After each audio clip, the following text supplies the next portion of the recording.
The crisis in Ukraine. After a deal to calm the tensions signed yesterday by the U.S. and Russia, there are new questions this morning about whether it will stick. And ABC's Martha Raddatz tracking the latest developments. Good morning, Martha. Good morning, George. The next few days are critical in determining whether the Russians and their supporters will honor this agreement. But this morning, there is no sign that the agreement is working. This morning, defiance. Pro-Russian militants occupying buildings in eastern Ukraine say they will not leave until the Ukrainian government steps down. Thursday's agreement between the U.S., Russia, Ukraine, and the European Union is clear. The militants must retreat from those Ukrainian government buildings seized in violent protests.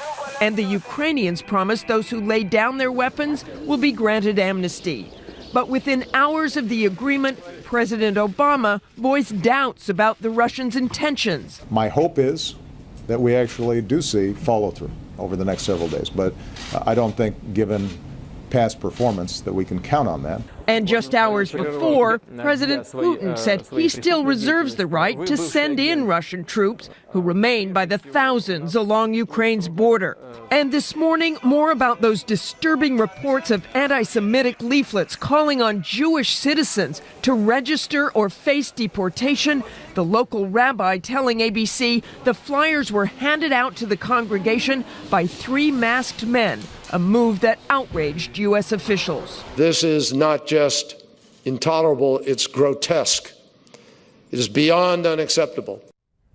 It is unclear who is behind those flyers. Jews are not being asked to register by any officials. The rabbi told us it appears to be a hoax, an effort to inflame the crisis, George. Certainly chilling. Okay, Martha, thank you. But also, we saw the president yesterday. You pointed out that he's very skeptical that the Russians are going to follow through, and he did promise more sanctions if they don't.